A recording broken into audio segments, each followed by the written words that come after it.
मेरा संसार प्रज्ञा को मैं नमन करती हूँ, जोहार करती हूँ। और साथ साथ यहाँ पर उपस्थित हमारे जितने भी काकी जेठी लोग हैं, दादी, जितने दादाजी, जितने हमारे छोटे छोटे भाई बहन, काका जेठा लोग, आप सभी को भी मेरा जोहार, नमस्कार। और ये जो कोल्हान, सॉरी मैं कोल्हान से हूँ इसलिए कोल्हान जुबान में आ जाता है।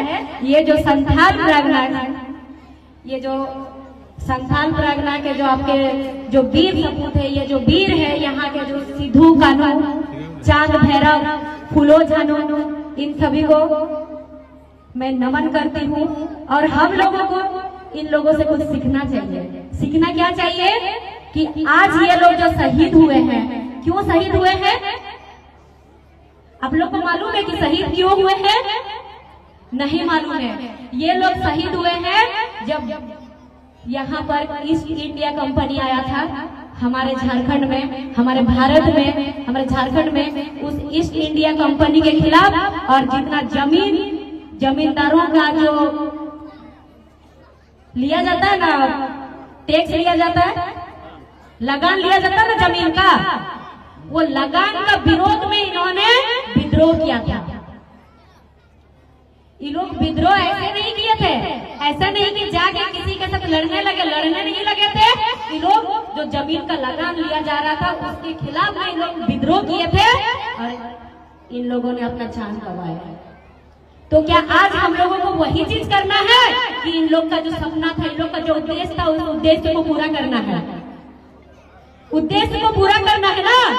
अगर उद्देश्य को पूरा करना है तो हर घर से सिद्धू कानू निकलना पड़ेगा, हर घर से चांद भैरव निकलना पड़ेगा और हर घर से फूलो झानो निकलना पड़ेगा। आप लोग ये नहीं सोचिएगा कि अब सिद्धू कानू जैसे कौन बनेगा और चांद भैरव जैसे कौन बनेगा, फूलो झानो जैसे कौन बनेगा। हम लोग मेला लगाते हैं, उन लोग को माल्यार्पण करके माला पहनाते हैं। माला पहनाना उनका सम्मान नहीं है, उनका मेला लगाना उनका सम्मान नहीं है। उन लोगों का सम्मान तब है जब उनका जो उद्देश्य को हम लोग पालन करेंगे और उसको आगे ले जाएंगे और उस उद्देश्य के साथ हम लोग चलेंगे और काम करेंगे, तब ही उनका सम्मान होगा। आज जो हमारे झारखंड के जितने भी वीर शहीद हैं, इस संथाल प्रज्ञा के जितने भी शहीद हुए हैं, वो भी आज कहते होंगे, आज सोचते होंगे, हे झारखंड, हे झारखंड के मंत्रियों, हे झारखंड के माननीय मुख्यमंत्री, क्या हमने इसीलिए हमारा खून को जमीन पे रंगा दिया था लाल रंग की तरह? क्या हमने आज इसी दिन को देखने के लिए कि हमने अपना बलिदान दिया था कि बाहर के लोग आकर के हमारे झारखंड माटी के लोगों को, इन लोगों पे हावी हो जाएंगे और इन लोगों को शोषित करेंगे? नहीं, उन लोग इसलिए बलिदान दिए हैं, उन लोग इसलिए लड़ाई किए थे कि हमारे जो झारखंड के आने वाला पीढ़ी है, आने वाला पीढ़ी अच्छा से रहे, सुरक्षित रहे। और ये जमीन का जो लगान लिया जाता है, इसी वजह से आज यहाँ पर लोग विस्थापित हुए हैं। विस्थापित कैसे हुए? यहाँ का जमीन लिया गया ना, लेकिन फिर भी यहाँ के लोग बेरोजगार हैं। बेरोजगार है ना। जब हम लोग आए यहाँ, आप लोग का लिट्टीपड़ा विधानसभा जब हम लोग घुसे तो देखे यहाँ इतना विस्थापित है। यहाँ पहाड़ों को, यहाँ सामने दिख रहा पहाड़ को काटा गया है। ये हमारा प्राकृतिक संपदा, प्राकृतिक है ना। ये तो कोई लाके पहाड़ नहीं बनाया था, प्राकृतिक है, लेकिन इस पहाड़ को काटा गया है। यहाँ के लोगों को विस्थापित किया गया है, लेकिन यहाँ के लोगों को रोजगार नहीं दिया गया। लोग रोजगार के लिए दर दर भटक रहे हैं। और कुछ दिन पहले का पेपर में दिया हुआ था, पेपर में यही दिया हुआ था। आप लोग जानते हैं हरियाणा राज्य जानते हैं ना। हरियाणा का नियम है, वहाँ है कि अगर वहाँ कोई कंपनी बैठेगा तो 75% वहाँ के लोगों को रोजगार नहीं दिया जाएगा। कुछ वकील साहब बोलते हैं कि झारखंड में भी वही नियम लागू होना चाहिए। क्या लागू होना चाहिए? लागू होना चाहिए। आप लोग कैसे हाँ बोल देते हैं? इसमें बोला गया है अगर कोई कंपनी बैठेगा तो लोकल लोगों को 75% रोजगार नहीं दिया जाएगा। क्या लागू होना चाहिए ये नियम? नहीं होना चाहिए, एकदम नहीं होना चाहिए। अगर आप लोग हाँ बोलिएगा तो फिर आप लोग नहीं मानते इन वीर शहीदों को। आज अगर ये वीर शहीद हुए हैं तो यही सबका रोग लगाने के लिए कि अगर हमारा माटी है तो हमारे यहाँ के लोगों को रोजगार मिलना चाहिए, हमारा जमीन है या जो होगा वो हमारा होगा। लेकिन अभी क्या हो रहा है, अगर यहाँ से कुछ भी खनिज संपदा आ रहा है तो वो सरकार का हो रहा है। सरकार पहाड़ काट के लेके चले जा रहा है और यहाँ पर मूर्ख पे मूर्ख बनाया जा रहा है और जातिवाद पे वोट लिया जाता है और आंदोलनकारियों का नाम का इस्तेमाल करके वोट लिया जाता है ना, आंदोलनकारियों का नाम का इस्तेमाल किया जाता है। लेकिन उनका जो उद्देश्य है, उद्देश्य को कोई पालन नहीं करता है और ना उद्देश्य के बारे में कोई एक शब्द मुंह में जुबान पे अपना लाता भी है। कोई नहीं लाते हैं अपना जुबान पे उनके जो उद्देश्य थे। उनका उद्देश्य यही था कि हमारा जंगल जमीन को बचाना है और हर घर से हम लोगों को एक एक क्रांतिकारी पैदा करना है, एक आंदोलनकारी पैदा करना है। तभी हम लोग बचा सकते हैं इस राज्य को और आपके इस संथाल प्राइडों को। अन्यथा ये लुटेरे हैं जो बाहर से आए हुए हैं वो लूट के चले जाएंगे। क्योंकि हमारे झारखंड के जितने भी लोग हैं, हमारे झारखंड के लोग कच्चे मिट्टी की तरह होते हैं। कच्चा मिट्टी जानते ना, कच्चा मिट्टी को जो क्या बोलते हैं, कुम्हार बोलते हैं ना, जो कच्चा मिट्टी को तरस के बनाते हैं बर्तन। अगर उसको डेगची बनाएगा तो डेगची बनता है, अगर उसको दिया बनाएगा तो दिया बनता है ना कच्चा मिट्टी में। तो वही है हमारे झारखंड के लोग, इतने भोले भाले लोग हैं कि अगर इन्हें कोई आके, इनके सामने कोई आके अगर अपना दुख सुनाने लगेगा। अगर एक उदाहरण देकर समझा रही हूँ, अगर कोई करोड़पति अरबपति आदमी आएगा और झारखंड के लोग जो हम मांग के खा रहे हैं, अगर हमारे सामने आके हाथ फैलाएगा, उसके पास हम जानते हैं अरबों संपत्ति है, लेकिन आके बोलेगा कि भाई हमारे बच्चे भूखे हैं, हमें दो ना थोड़ा खाने के लिए। लेकिन हमारे झारखंड के लोग इतने भोले वाले हैं, अपना पेट को भूखा रखेंगे, अपना बच्चा को भूखा रखेंगे, उनको परोस देंगे। इसीलिए आपकी बात हमें देखना है कि पहले हमें अपना पेट पालना है, उसके बाद हमें दूसरों को देना है। बचेगा तो, नहीं तो नहीं। जैसे अभी नियम नीति, जैसे भैया लोग दादा लोग बोले नहीं अमित दादा अभी कि यहाँ पर नियोजन नीति नहीं है, उद्योग नीति नहीं है, विस्थापन नीति नहीं है, इसीलिए आज आप लोगों को विस्थापन का दर्द झेलना पड़ रहा है। नियोजन नीति नहीं बना हुआ है झारखंड में, इसीलिए आज आप लोगों को रोजगार के लिए दर दर भटकना पड़ रहा है। आप लोगों को ही नहीं, हम लोगों को भी दर दर भटकना पड़ रहा है। इसीलिए आज हम लोग यहाँ पर आए हैं और जगह जगह जा करके समझा रहे हैं। हम एक छात्र हैं, हम भी एक छात्र हैं, हम भी फॉर्म भरते हैं, कुछ भी निकलता है तो क्यों जाना पड़ रहा? क्योंकि हम लोग मजबूर है हमारा झारखंड का परिस्थिति को देख करके। और आप लोग जानते हैं कि अगर जिनके भी बच्चे पढ़ रहे हैं, आप लोग जान रहे हैं कि आप लोग के बच्चे पढ़ते जा रहे हैं, फॉर्म भरते जा रहे हैं, एग्जाम देते जा रहे हैं, नौकरी बाहर वाला का होते जा रहा ना बाहर वाला का। आप लोग बताइए, आप लोगों का क्षेत्र का कितना बच्चा पढ़ लिख के आया है और उनका नौकरी हुआ है? नहीं हुआ है। क्या बोला जाता है कि आपके बच्चे काबिल नहीं है? क्या आपके बच्चे काबिल नहीं है? आप लोग बताइए। गांव घर के जो बच्चे होते हैं, जब बच्चे 5 वर्ष के रहते हैं, वो बच्चे को पूरे गांव के सभी लोगों का नाम याद रहता है। इतना ही नहीं, किनके घर में कितना छगरी है, किनके घर में कितना मुर्गी है, वो भी याद रहता है ना। और जो शहर के बच्चे होते हैं, उनका मोहल्ला का सबका नाम याद नहीं रहता, परिवार का सबका नाम याद नहीं रहता, उसी एज का बच्चा का। तो सोचिए हमारे गांव घर के बच्चों का मेमोरी पावर, उनका दिमाग कितना तेज रहता है। और वही बच्चा जब बड़ा हो जाता है तो कमजोर क्यों बन जाता है? फिर उसी बच्चा को बोला जाता है कि आपका बच्चा का इंटरव्यू में नहीं होगा, आपका बच्चा परीक्षा में पास नहीं हुआ। अरे कैसे नहीं होगा आपका बच्चा परीक्षा में पास? कमजोर इसलिए होता है क्योंकि यहाँ पर शिक्षा का कोई व्यवस्था नहीं है, यहाँ का शिक्षा का कोई नीति नहीं बनाया हुआ है। यहाँ हमेशा बोला जाता है कि सबको शिक्षा, सबको ज्ञान, खाली दीवारों पे लिखा जाता है और चुनाव से पहले खाली माइकों में कहा जाता है और भाषण दिया जाता है, वो सिर्फ भाषण में है। लेकिन अभी शिक्षा का कोई नियम नीति नहीं है, सबको शिक्षा नहीं मिल रहा है बराबर। अगर सबको शिक्षा बराबर तब मिलेगा जिस दिन वो विधायक, संसद के बच्चे और सरकारी पदाधिकारी के बच्चे सब सरकारी स्कूल में पढ़ेंगे। आप लोग बताइए, जो सरकार का पैसा ले रहे हैं, सरकार का गाड़ी ले रहे हैं, सरकार का बंगला में रह रहे हैं, बिजली फ्री, पानी फ्री, सब चीज फ्री, क्योंकि वो सरकारी आदमी है, तो फिर उनके बच्चे सरकारी स्कूल में क्यों नहीं पढ़ रहे हैं?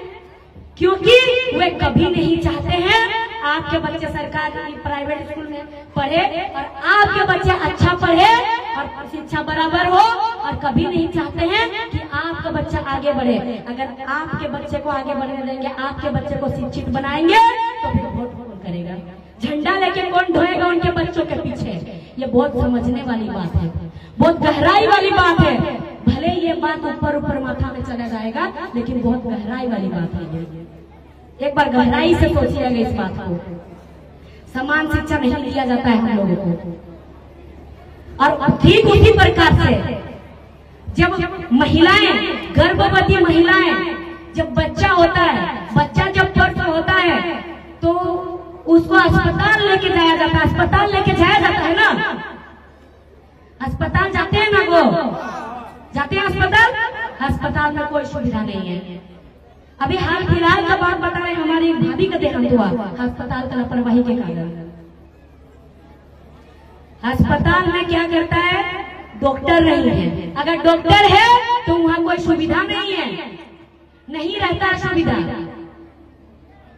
शर्माने वाली बात नहीं, हकीकत बात है। अगर किसी का नॉर्मल डिलीवरी हो जाता है तो फिर अगर उसका ब्लडिंग बंद नहीं होता है तो निश्चित है कि वो महिला का अस्पताल में मौत होगा, क्योंकि कोई सुविधा नहीं है अस्पताल में। और जो सरकार में बैठे हुए, जो सरकारी पद में है, उनके बहू बेटियों को बड़ा बड़ा प्राइवेट अस्पताल लेके जाया जाता है। उनके बहू बेटियों को सरकारी अस्पताल क्यों नहीं लेके जाया जाता है? क्यों नहीं? ये पूछना है, ये सवाल करना है, क्यों नहीं ले जाया जाता? क्या हम गरीब के जान का इतना भी कीमत नहीं है? क्या हम गरीब लोगों का जान का कोई कीमत नहीं है? नहीं है क्या? आपके बहू बेटियों का जान का कोई कीमत नहीं है क्या? तो फिर इस बात पे हम लोग सब चुप क्यों रह जाते हैं? अभी रास्ता पे चलिएगा, जगह जगह पे रोड में टैक्स देना पड़ता है ना टैक्स। हम सब गरीब लोगों के लिए टैक्स है। किसी का गाड़ी में आगे नंबर प्लेट के सामने एक बोर्ड लगा रहेगा, उसके लिए टैक्स नहीं है। माननीय डीसी महोदय के लिए टैक्स नहीं है। सरकारी पदाधिकारी है तो सरकारी पोस्ट में है तो क्या हुआ? टैक्स तो उनका भी होना चाहिए। सड़क में तो वो भी चल रहे हैं, उल्टा उनको सरकार से पैसा भी, तनख्वाह भी मिल रहा है, क्यों नहीं उनका टैक्स लगेगा? कोई विधायक है, सांसद है, उनका टैक्स नहीं, उनका टैक्स नहीं, ऊपर से टैक्स जो उनके कार्यकर्ता है उनका भी टैक्स नहीं लगता है, और हम सबका टैक्स लग जाता है। इसी चीज का विरोध किए थे, और यहाँ उसका विरोध हुआ था इस संथाल परगना से कि हम लोग लगान नहीं देंगे। ये भी तो एक प्रकार से लगान है ना, लगान है ना। हम लोग जमीन दिए सड़क बनाने, और उसी सड़क में चलने के लिए हम लोग को पैसा देना पड़ता है, टैक्स देना पड़ता है, देना पड़ता है ना, देना पड़ रहा है। और अभी अगर आप लोग बच्चा को पढ़ाने जाइएगा, किताब खरीदने जाइएगा, उसमें भी टैक्स देना पड़ता है। आप लोग कलम खरीदने जाइएगा, उसमें भी टैक्स। बच्चा को ट्यूशन पढ़ाने जाइएगा, उसमें भी टैक्स। चावल खरीदने जाइएगा, उसमें भी टैक्स। हर चीज में एक्स्ट्रा पैसा। टैक्स का मतलब क्या होता है? आप अगर कुछ भी चीज का अगर आपका 5 रुपया दाम है तो उसको वो वाला 7 रुपया लगेगा, क्योंकि 5 रुपया में आप उसको खरीद लीजिए और 2 रुपया सरकार को दीजिए। और आप लोग बताइए सरकार से क्या मिल रहा है? क्या आपके बच्चों को समान शिक्षा मिल रहा है जो उनके बच्चों को मिल रहा है? नहीं, समान शिक्षा नहीं। क्या स्वास्थ्य व्यवस्था उनके परिवार को जो मिल रहा है, क्या आपके परिवार को मिल रहा है? नहीं मिल रहा है। तो ये सब हम लोगों को समझना पड़ेगा। और जब चुनाव पहुंच जाता है तो माननीय महोदय लोग आ जाते हैं और बड़ा बड़ा भाषण दे करके चले जाते हैं, और हम झारखंड के लोगों के साथ एक इमोशनली कार्ड खेल करके चले जाते हैं। इमोशनल मतलब हम लोगों के सामने आके रोने लगते हैं, भावुक हो जाते हैं। हम लोगों को एक संस्कार सिखाया जाता है। क्या सिखाया जाता है? जब हम लोग छोटे रहते हैं कि बेटी वो बड़ा है, वो बड़े हैं, उनका सम्मान करना, पैर छू करके प्रणाम करना सिखाया जाता है ना। ये बहुत अच्छी बात है, ये संस्कार देना चाहिए। लेकिन और एक बात ये भी सिखाना चाहिए, सिर्फ बेटी को ही नहीं, बेटा को भी सिखाना चाहिए ये संस्कार कि अगर कोई बड़े हैं तो उनको सम्मान करना है पैर छू करके, लेकिन एक बार ऊपर तरफ जरूर देखना है। दिन दुनिया खराब है, आप जब पैर छूने के लिए नीचे झुक रहे हैं तो आपका माथा में उसका हाथ जा रहा है कि आपका माथा में वो पत्थर रख रहा है? अगर हाथ जा रहा है, आपको आशीर्वाद दे रहा है, तो पत्थर उसका पैर छू करके प्रणाम कीजिए, आशीर्वाद लीजिए। और अगर एक नजर ऊपर रखिए, अगर पत्थर रखने का कोशिश कर रहा है, पैर छू रहा है, तो उसी पैर में पकड़ करके धड़ाम से नीचे गिरा दीजिए। ये संस्कार देना पड़ेगा, तब जाकर के आगे बढ़ने सकिएगा, तभी आगे बढ़ने सकिएगा, अन्यथा आगे बढ़ने नहीं सकिएगा। हम गरीब शोषित परिवार के लोगों को कीड़ा मकोड़ा की तरह समझ बैठते हैं सब कोई। अभी आप लोग देखे होंगे विधानसभा सत्र जो चला था, कौन किसने सुना था? कौन सुने थे विधानसभा सत्र? विधानसभा सत्र यही होता है जहाँ पर विधानसभा के अंदर विधायक लोग जो अपना अपना क्षेत्र से विधायक बना करके भेजते हैं ना, विधानसभा के अंदर विधायक लोग जा करके अपना क्षेत्र का समस्या रखा जाता है। किसी ने नहीं सुना विधानसभा सत्र? किसी ने नहीं सुना। फरवरी या जनवरी का लास्ट में या फरवरी में फिर से होगा, इस बार वाला जरूर सुनिएगा आप लोग। इस बार का विधानसभा सत्र जो चला दिसंबर वाला में, किसी ने अपना क्षेत्र के बारे में कुछ भी बात नहीं कहा। किसी ने नहीं कि हमारे क्षेत्र में ये समस्या है, झारखंड में ये समस्या है। एकमात्र जयराम दादा थे जिन्होंने ये कहा कि हमारे झारखंड में समस्या है, हमारे झारखंड के छात्र दर दर भटक रहे हैं। माननीय मुख्यमंत्री महोदय से कहे कि माननीय मुख्यमंत्री महोदय जी, वो बच्चे आप ही के तो हैं, क्योंकि आप राज्य के मुख्यमंत्री हैं। आपको किसने वोट किया नहीं किया वो नहीं देखना। एक बार अगर कोई नेता बन जाता है तो उनको वो नहीं देखना होता है कि उनको किसने वोट किया नहीं किया। उस क्षेत्र के सारी जनता उनके होते हैं, वो जनता सारे उनके होते हैं। अगर उनको वोट नहीं भी किया तो फिर भी उस नेता को उनका काम करना पड़ेगा, क्योंकि ये लोकतांत्रिक देश है, ये एक लोकतांत्रिक देश है। लेकिन हमारे जितने वीर शहीद है, आज वो लोग भी रोते होंगे, वो लोग कभी सीना, वो लोग कभी छाती चिरता होगा, बिलकता होगा, रोता होगा, ये बोल के कि हमने इसीलिए बलिदान दिया था। क्या हमारे जो आने वाला अगला पीढ़ी है, ये पीढ़ी चुपचाप सहता रहेगा? क्या आप लोग भूल गए ये संथाल परगना एक वीरों की धरती है? या घर घर में सिद्धू कानून है, घर घर में फिरोज खान है, घर घर में चांद भैरव है। खाली आपने अंदर को जगाना पड़ेगा, अपना अंदर का डर को हटाना पड़ेगा। इस अंदर का डर को अगर हटाइएगा, अपने आप को अगर जगाइएगा, तो कोई माई का लाल नहीं होगा कि आज आप लोगों को यहाँ पर विस्थापित का दर्द झेलना पड़ेगा और आप लोगों को इस तरह से रहना पड़ेगा। कोई नहीं कर पाएगा और कोई नहीं, या कोई पैदा ही नहीं हुआ दुनिया में कि आकर के यहाँ पर आप लोगों को इतना शोषित पीड़ित रखेगा। कोई नहीं कर सकता है, क्योंकि पूरा पावर आप लोगों के हाथ पे है, क्योंकि आप लोग वोट देते हैं। जो वोट देता है पूरा पावर उनके पास रहता है। लोकतांत्रिक देश का तो यही सबसे बड़ा खूबसूरती है। ये जो लोकतंत्र है ये सबसे बड़ा खूबसूरती है। इसका सही तरीके से इस्तेमाल कीजिएगा, बार बार शोषित होते नहीं रहिएगा और वैसे लोगों को भेजिएगा विधानसभा के अंदर अगला चुनाव में जो आपके समस्या को रखे, आपके बातों को रखे। ऐसा नहीं कि बार बार किसी को बना के भेज रहे हैं, वो बार बार आके मूर्ख बना के चला जा रहा कि इस बार बात रखेंगे। अरे तो 5 साल जब आपने कुछ नहीं किया तो इस बार आप क्या उठा लोगे, क्या कर लेगा? जब अगले बार कुछ नहीं किया तो बार बार जाके क्या उखाड़ लेगा? कुछ नहीं, अपना परिवार को खाली आगे बढ़ाएगा, अन्यथा उसके अलावा और कुछ नहीं करेगा। आकर के यहाँ पर खाली इमोशनल करता, इमोशनल अत्याचार करता सबके ऊपर। तो ये चीज सबको समझना पड़ेगा। और जैसे यहाँ अभी दादा बोले, जो यहाँ के विधायक प्रत्याशी थे, इन्होंने कहा कि हम लोग हारे नहीं।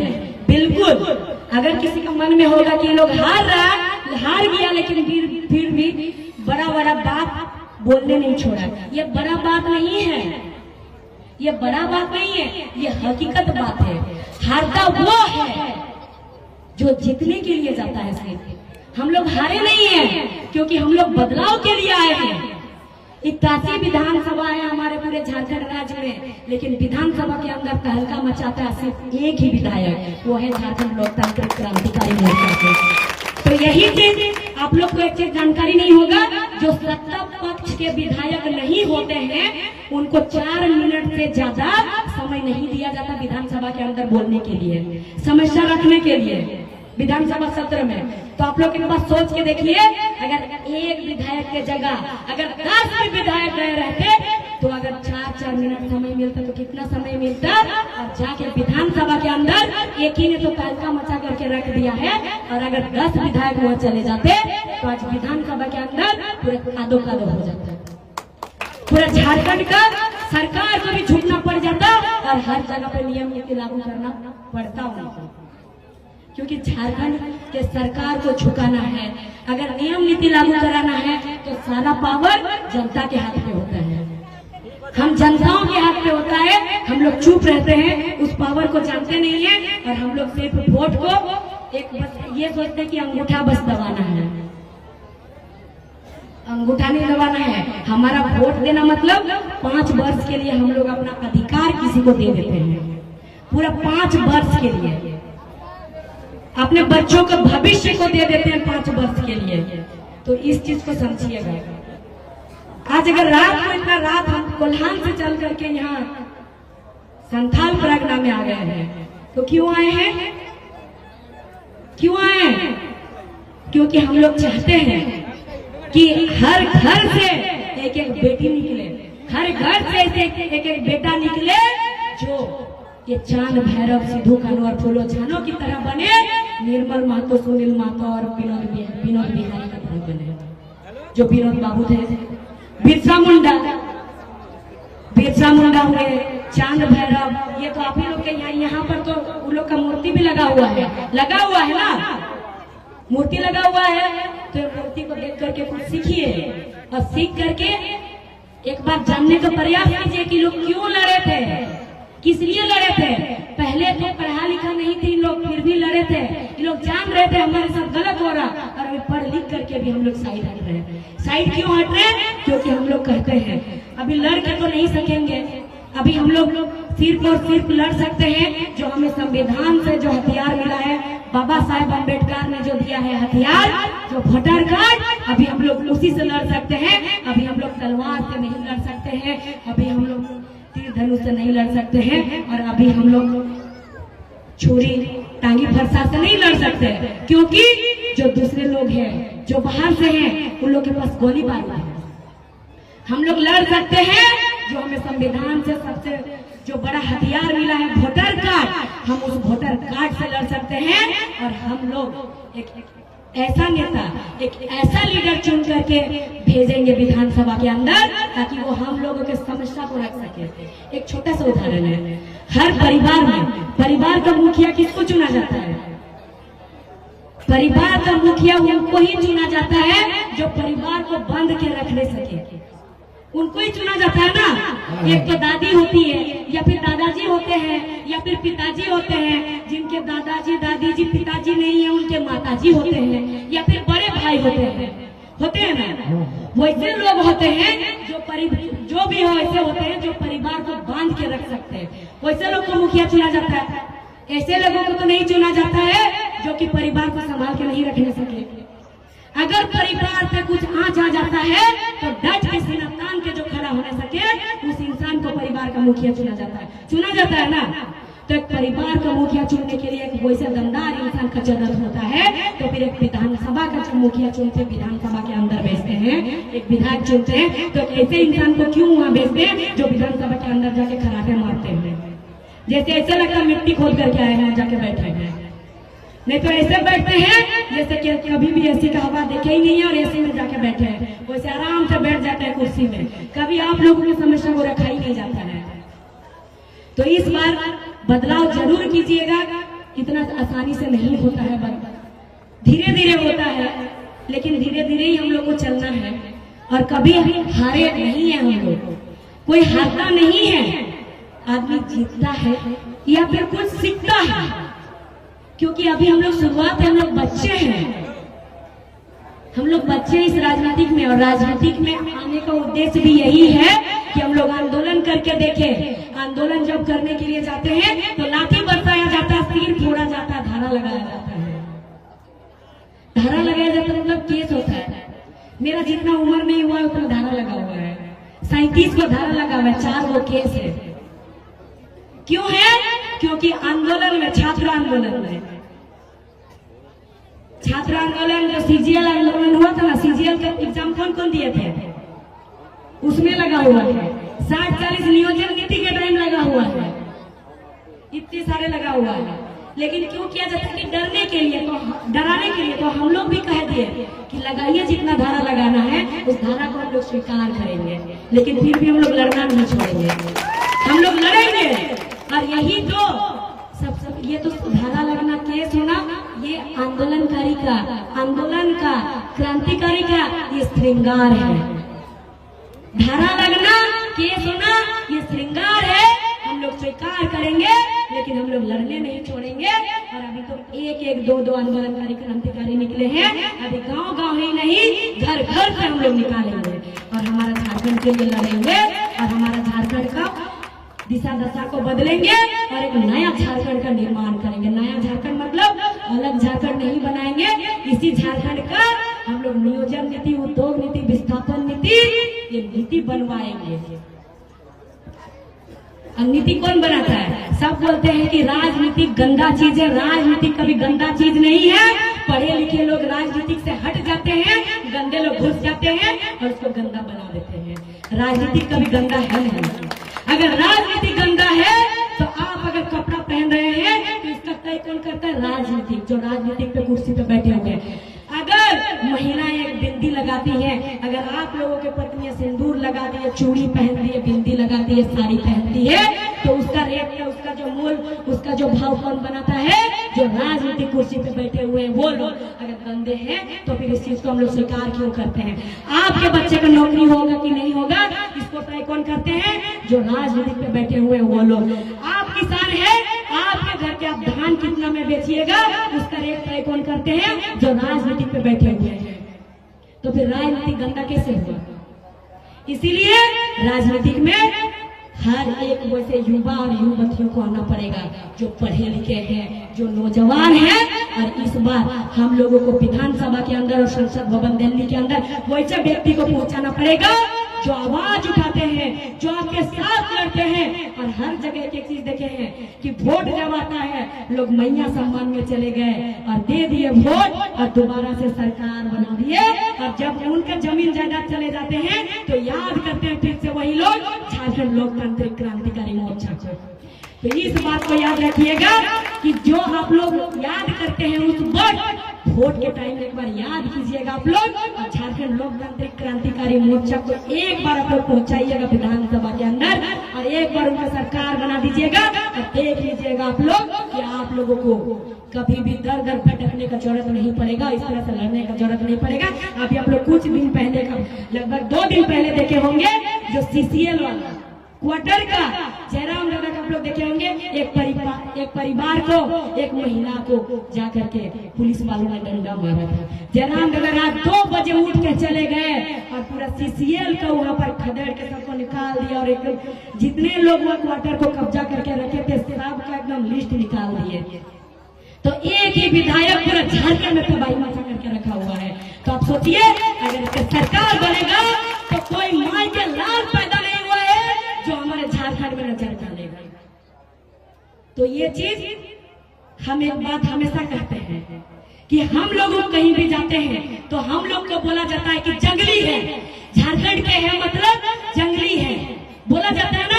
हम लोग को जंगली की तरह व्यवहार किया जाता है ना। तो आप लोग गर्व से कहिएगा कि हम लोग है जंगली, है हम लोग जंगली, क्योंकि जंगल में ही शेर का वास होता है और उसी शेर के बच्चे हैं हम लोग। तो हम लोग है जंगली, गर्व से कहिएगा हम लोग है, हम लोग झारखंडी है और हम लोग जंगली है।